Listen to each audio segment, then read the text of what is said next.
Hey everybody, welcome to the Kickstarter preview for Lasting Tales. Now what I have here is a PDF printout of the demo rule set, which you can actually go to the Kickstarter page, find the link, download it, and then play around with this for yourself and see what you think of it.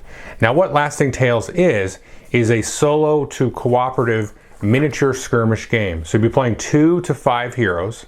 And I should say it's from Blacklist Games, designed by Mark Latham, who also did the Walking Dead skirmish game for Mantic and also the Elder Scrolls game for Modiphius.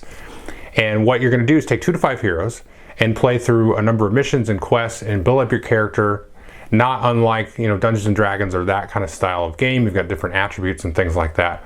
And you'll be doing various different objectives and all that kind of stuff. Now the game is a miniature agnostic game, but alongside the Kickstarter for the game, you can also get the newer edition of the Fantasy Series miniatures, also from Blacklist Games. Now I'm going to be showing you how to play the demo scenario and how to do the different actions and how the turn's going to work. And I'm also painted up some of the miniatures from the first series, so you kind of have an idea of what their miniatures are like and everything like that.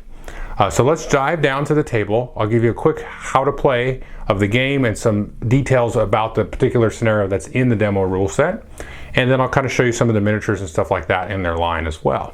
Now first things first, talking about the beginning scenario here, it calls for 4 kind of buildings that might be burned out buildings or anything that you really have, but you have 4 kind of basic big miniature terrain structures. And I should say there also is going to be a line of terrain that comes out with this from Black Site Studios. But you don't really need this specific terrain. You can have a D&D map. You can kind of just outline it with blocks and books and that kind of thing if you want to go through the demo scenario. And it says to play it on a 3-foot by 3-foot table, so it's a little bit out of frame here, but you can see kind of the 4 main structures. The heroes will start in the middle there, and then you can have some other scatter terrain and so on. So first, let's take a look at some of the miniatures that you can see. Now the scenario will call for spawning zombies at various different points. Over here on the left, you can see these are the zombie miniatures from their fantasy line. Now some of the earlier revisions of the scenarios, I've been involved with the playtesting a little bit, you would tend to spawn more zombies than I think the current revision. So I also painted up the mummies to kind of act as backup proxies for the zombies.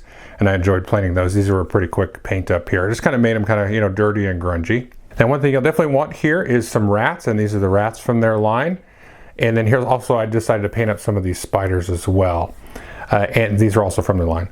So one thing to note is a lot of the sort of units will actually spawn as a unit. So you'll have a group of 5 sometimes, or maybe 3, depending on the difficulty level of the scenario.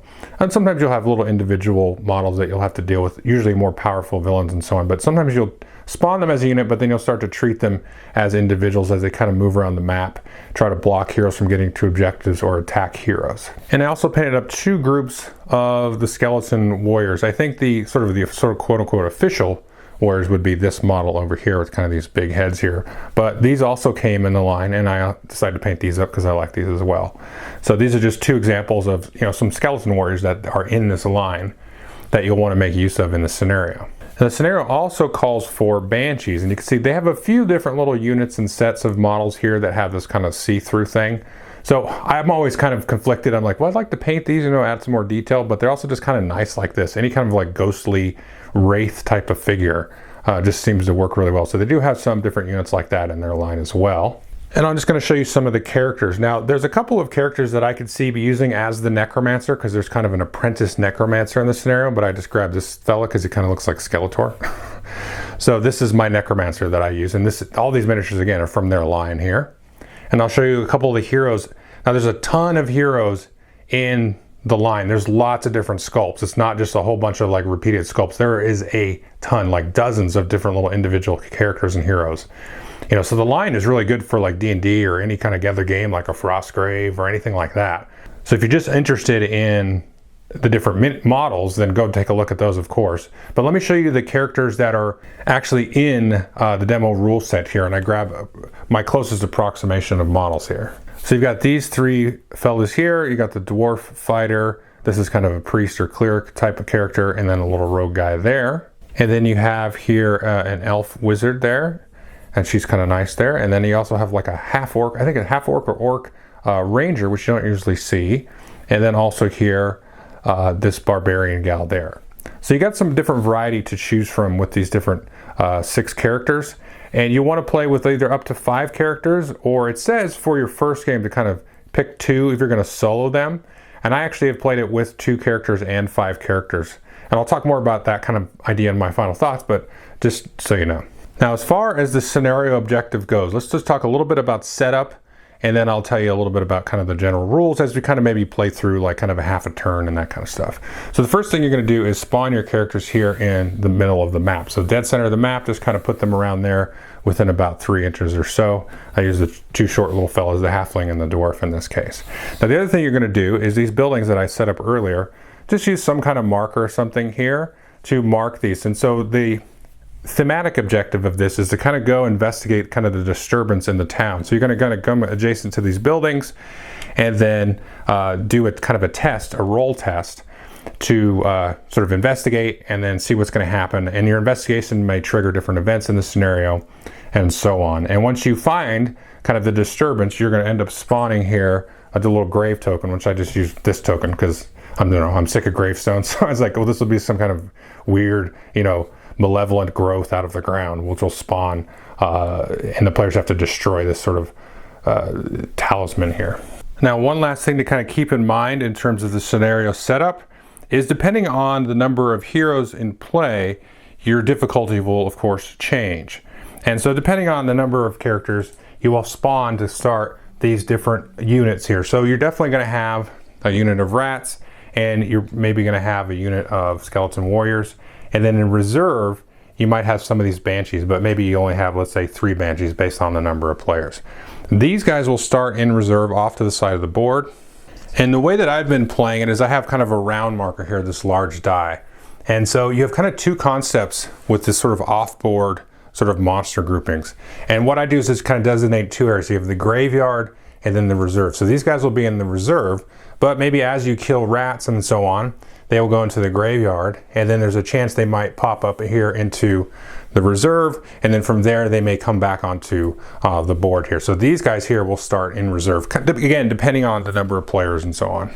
Now for this particular scenario, when you spawn units or monsters out of the reserve, you're going to basically just roll a d6 here, and then on a 1 and 2, 3 and 4, and 5 and 6, you'll spawn that group in the center of each of these map edges. So when let's say we spawn the rats here to start, we're going to roll that. We got a 6 there, so these guys will spawn over there in a grouping of, within 3 inches of each other there from that center of the board. And then we'll start with the characters here in the center of the board for this scenario.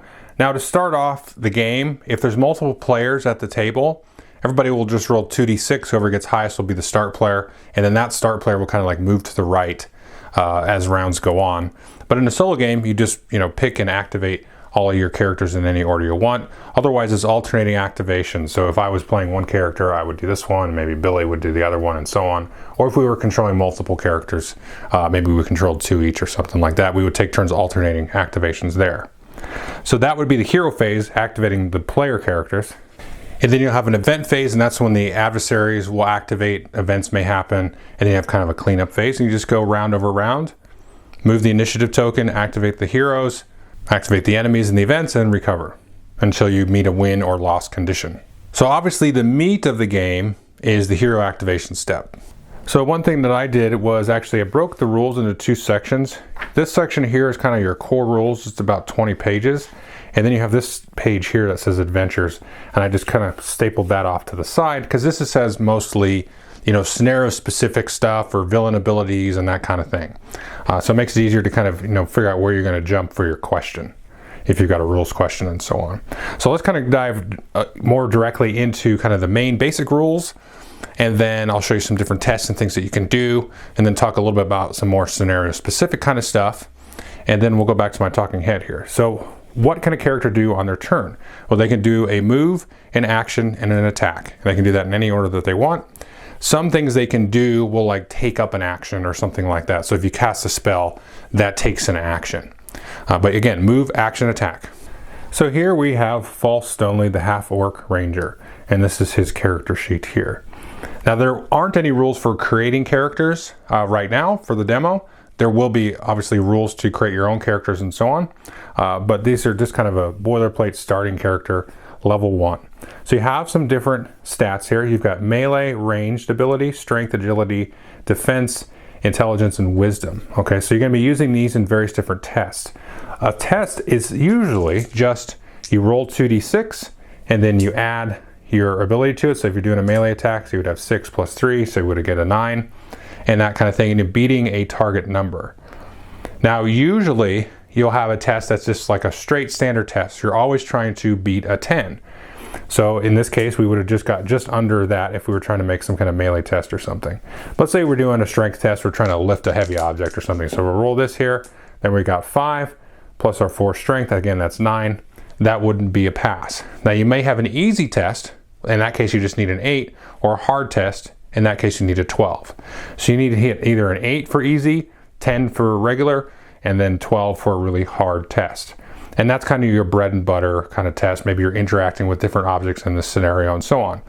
So one example in this case is we usually will make an int test when interacting here with one of the houses, because that's one of the things that you're trying to do is go and investigate each of the 4 different houses. You need to do an int test. Well, the orc here has an int of 3, so we try to roll it there, and that is a terrible test because that is obviously an auto fail there. But it's also worth noting if you roll double 6s, that will be an auto success. Now it does also have the concept of advantage and disadvantage. If you have advantage, you will roll 3 dice, and we're going to throw out the lowest die. So if we got this, we would then take out the 2, so now we've rolled a 10. And then reverse, disadvantage, you would roll the extra dice and then take out the biggest die. Now it's worth noting that usually when you do a test like this, it will cost you an action on your turn. So to do that investigation for the scenario, that does cost you your action.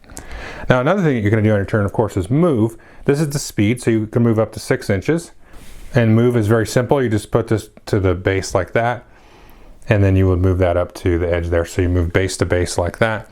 Now, if you want to run here, you can then add this as extra movement on top of that, but the run costs you an action, and it's worth noting when you run, you also can't make a ranged attack. So in this case, if we wanted to run, we'd go move 6 plus an extra 2, so then we can move 8 there.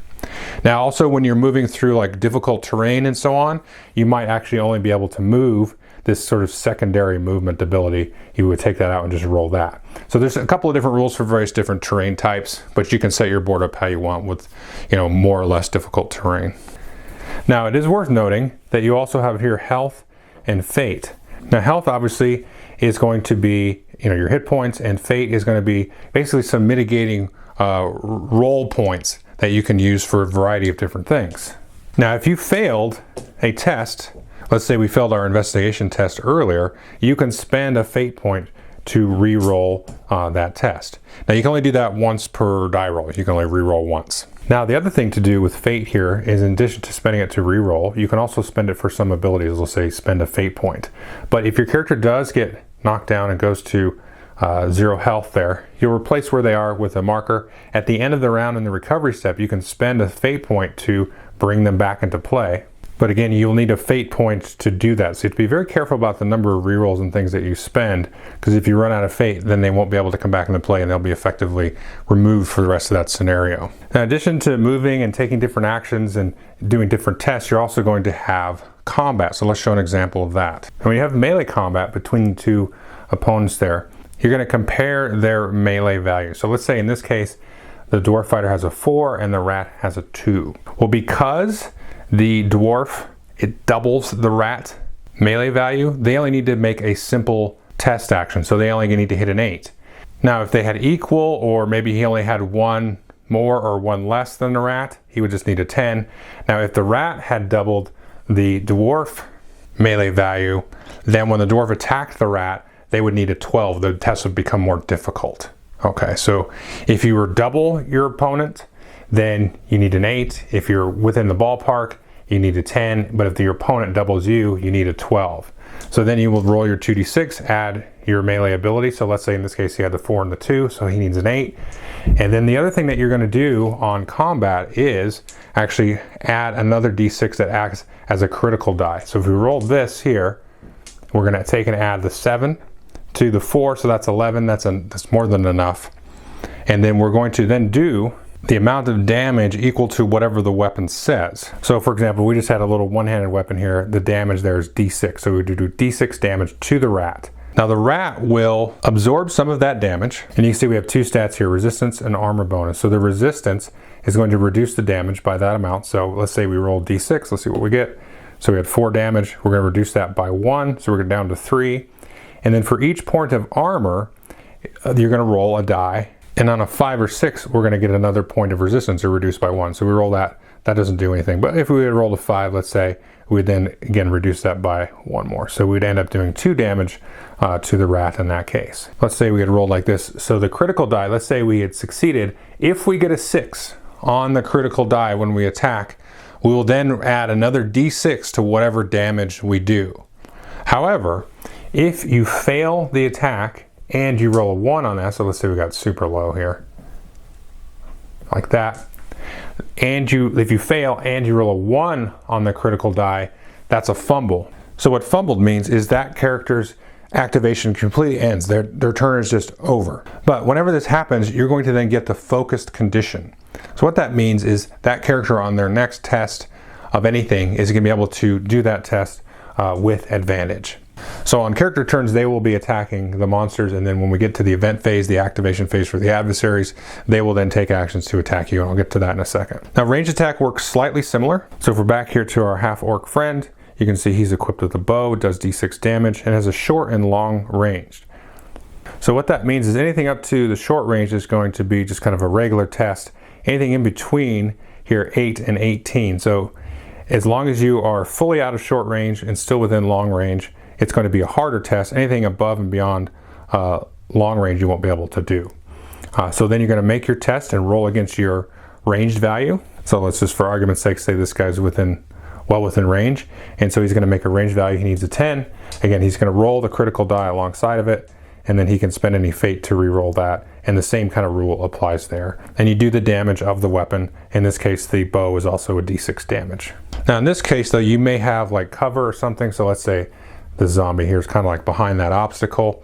Then in that case, your roll will get the disadvantage roll there. And it's worth restating that if you run on your turn, you use that run action, you won't be able to do a ranged attack.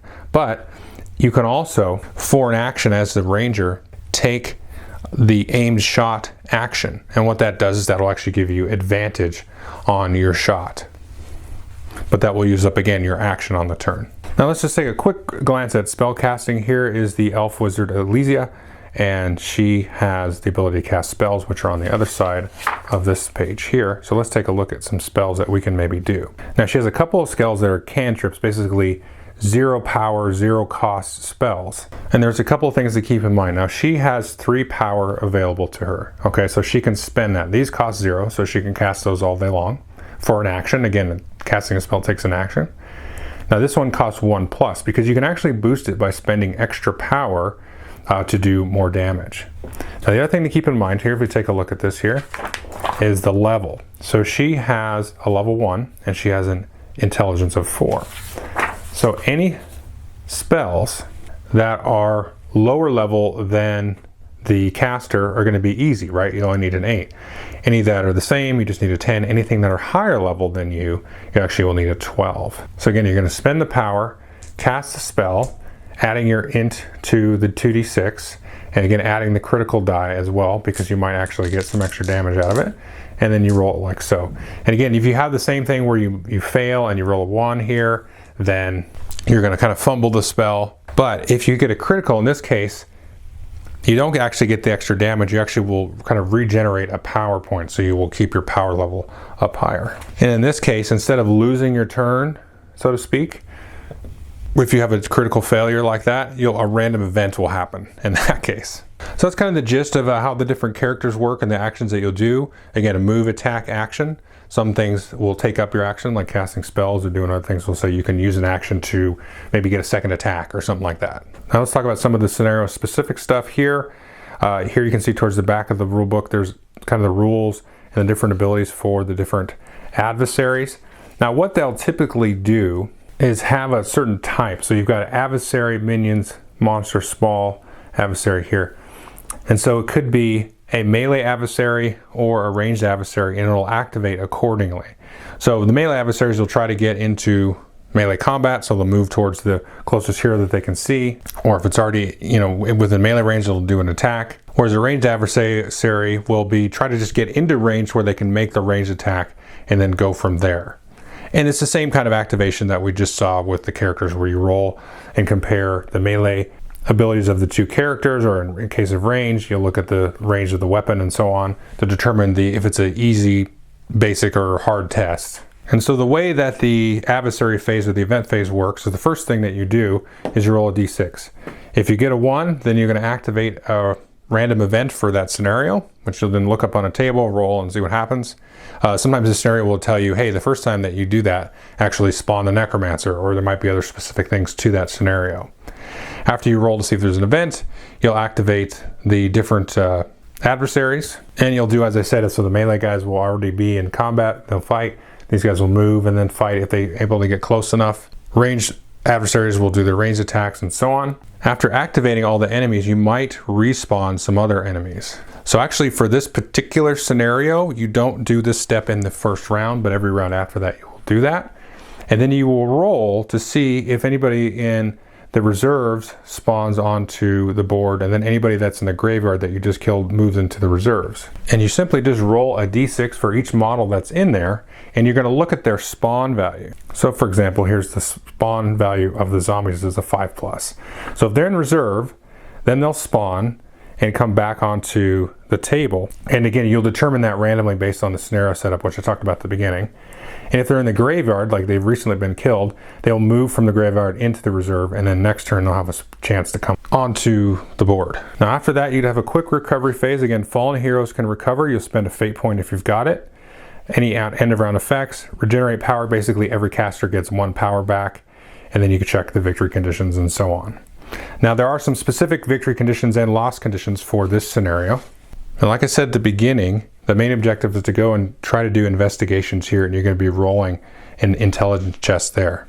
And you need to do that on all 4 of the different buildings. Although if you're playing with more heroes, you might add a couple more to some of the buildings, and then you have to basically do 2 successful tests there. Now once you get all 4 successful tests, you actually will have to spawn your little grave token somewhere on the board. The rules tell you to kind of put it a certain distance from the heroes and so on. Now, if you don't get all 4 clues, or 6 clues, depending on the number of characters, then this will spawn anyway at the end of the 7th round. Now, when this does spawn, then the necromancer and some of the skeleton warriors are going to spawn right with it. So the objective now becomes to consecrate this, or basically do enough damage through a willpower test to sort of consecrate, destroy that, and win this scenario. Now you have a certain number of turns based on how many clue tokens you have gathered over the course of the game. So whenever this spawns, these little clue tokens that you've gathered act as kind of a countdown and a timer to actually finish out and consecrate that and win the scenario. Now the other thing that's going to happen when you do these investigations on these different buildings here is those are going to trigger events. So you're going to roll basically on a table. Either going to start to spawn different zombies and things out of here, so zombies might pop out. You might actually tell you to put out treasure chests. Maybe when you investigate that, you said, oh, I found a treasure chest, and it'll tell you just how far to put it from the heroes and so on. And then for an action later on, you can actually do a search action on those treasure chests, and I'll give you cool items and things like that. And it's worth mentioning that there is a selection of special items that you can start the game with. So in addition to the starter characters that you get, it actually gives you some little options to kind of build it up a little bit, little one-shot items usually that you can use over the course of the scenario. But it's good to get these items too, so you want to roll and get some treasures, because those will help you win the scenario. Now you may also spawn some civilians, and I use some of these unpainted miniatures there from their line to just act as kind of, gray, sort of nondescript civilians. This is one of my favorite ones. I'll just show you real quick. It's this bartender person there. So yeah, these might spawn, and then what these are going to do, these are going to activate at the end of the kind of the event, the adversary phase. Now if they're within 6 inches of a hero, whoever controls that hero can kind of control where they move. Otherwise they just kind of run from the nearest villain by 6 inches. They try to get away. So they will also be attacked though by the monsters. So if they get close enough, the monsters might attack the civilian instead of the heroes. But the thing is this, if it kills the civilians, that'll add more zombies to the spawn pool. So you might have more zombies coming out later. Now the other thing you might trigger is a trap, and those can be especially deadly, so you got to watch out for those. There's a specific trap table that'll tell you what kind of trap it is. These might be booby trapped and so on. Now that's pretty much the gist. I didn't go over every single action that you can do, but there is one other thing I wanted to mention, which was panic and morale. Sometimes you have to take a morale test, and that will activate basically a willpower test. And if you fail that, then you get the shaken condition, which means the next time that model particularly activates, you'll have to roll on a panic table and kind of see what they do.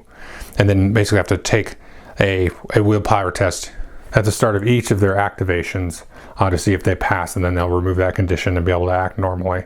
But that's one thing that can happen here through a few different things. There's some other things like darkness and so on that will kind of actually come into play when the gravestone marks it spawns up. The range of all the range attacks will kind of go down, and then morale checks will start to happen more frequently then. But that's kind of the general rules and some of the scenario specific stuff. Let's go back to my final thoughts. Okay, so that's a brief overview of how to play Lasting Tales. I showed you some of the scenario specific stuff. I showed you most of the actions and activation things that you can do with the different heroes. Now, like I said at the walkthrough, I've had a chance to play this with 2 characters and also 5, all solo. Now the rules recommend if you're playing solo to use 2 characters, and then obviously kind of scale that up with the number of players. I found that using 5 characters was kind of a handful, but I really enjoyed it because of that. There was just a lot of going on in terms of the tactics and the positioning and the placement and all that kind of stuff. You know, sometimes for certain tests, if the characters are next to each other, then they'll grant each other advantage on the test, which can be very useful for passing it. But of course, like, you have more monsters on the table, and so there's a lot more sort of chaos and bloodshed that's happening, which is a lot of fun as well. The way that this one scenario kind of plays out is really interesting because it has a lot of sort of narratively specific things that it will generate for you. So there's a lot of random stuff. So you go and investigate a building, which will trigger a trap, or this other thing, which might trigger this other event. And so there's a lot of things, though, that it's geared to stay kind of random and replayable, but also kind of still stay grounded and make sense within the confines of what you're doing and what's happening. So I've played the scenario through several times over the course of some playtesting recently, and it's gone through some iterations over the playtesting. But the one thing that's remained consistent with that is the dynamics of the scenario will play out differently. So sometimes you might spawn a lot of zombies and stuff, so you're dealing with that, and that's a headache. Or you might spawn a lot of civilians, and you're kind of trying to play crowd management in a lot of ways, because if they get killed and stuff, you're going to spawn more zombies anyway. Or you might have some really effective traps go off and take one of your heroes right to the ground, and so on. So the dynamics of it will play out differently. And like I said, I've played this multiple times, and I've looked forward to each time that I've gone back to revisit it and see kind of how the scenario is going to react to me. And like I said, I enjoyed it both with the 2 characters and with the 5. I think if I were to play this, once the full campaign and everything is done and everything's completed, I might have a tough decision because it is a lot to manage for one person, 5 heroes. But yeah, it's hard to say. I kind of like that, but it also plays well with the 2 heroes, or maybe I'll settle for 3. So there is some good kind of dynamics there between the different player counts or the hero counts in that case. Now, the one thing I will say here, this scenario will probably take you about an hour. I mean, kind of depending on the number of characters as well. The turns and everything gets very snappy and smooth. Once you kind of get that cadence down of move, action, attack, move, action, attack, and then kind of work out the monsters and how they kind of move around and stuff like that, then it gets very, very snappy and easy to do. You're making quick dice rolls, quick tests, and things get very cinematic and emotional, and the mechanics disappear once you get the hang of it. So that's a nice kind of aspect of it. So it should probably come down to, if you were to play the scenario a whole bunch and use just 2 heroes, I would say, you're looking at like 45 minutes, maybe, and getting that done pretty quick. Now, the one thing that is interesting about this line, is for anybody that's watching this video is considering the Kickstarter, is I personally get a lot of sort of comments from people that were like specifically only board gamers and that are kind of moving into the miniature world. I think this is probably right down the alley of anybody that's a board gamer. and wants to kind of dip their toe into the miniature world. First of all, it's co-op. You can play it by yourself. You don't have to have anybody over there with you. It's going to come with a line of miniatures that you don't have to assemble, and you frankly don't have to paint if you don't want, although that's something I enjoy doing. But it's got all that built into it. But if you don't want to get into the miniature side of it all, maybe you've got like a copy of Descent or something else lying around, you can just opt in for the rule book, get it in, get a kind of cheap entry point into the system, and then go from there and kind of check it out. So it gives you kind of a lot of options to jump into it. And of course, they're also going to have the terrain from Blacksite Studios if you just want to go all in and go whole hog. And that stuff, don't quote me on this, that the terrain you may not have to paint. I know Blacksite does some terrain that you have to paint, and other stuff it doesn't even require paint at all. It's kind of colored MDF kind of stuff. I don't have any of their stuff personally, but I've seen it online and it's pretty cool. So you can even get that stuff and then you're in and you're really immersed. So there's a lot of good options here for folks that are sort of curious about this kind of system, curious about miniature games in general. I'm happy to see another solo/co-op miniature skirmish game sort of come out of the woodwork. We've seen a couple of those over the recent years. Mark Latham, who designed this, has designed a couple of them as well. So this is a cool space, I think, to be in. Because it's kind of that, it scratches that D&D itch, but also kind of leans a little bit more on kind of the tactical combat side of things, which other folks might get into. But at least definitely recommend taking a look at the Kickstarter, take a look at the rules, a little bit more detail. I know there'll be a bunch of other videos and stuff, and take a look at the miniature line. I showed you some of these that I painted. I'm excited for painting these, some more of these, and checking out some of what the new ones are. They've got all kinds of size too. They got like a big old dragon and stuff like that. Take a look at the Kickstarter page, obviously, for all those details. Anyway, definitely take a look at it. Thanks.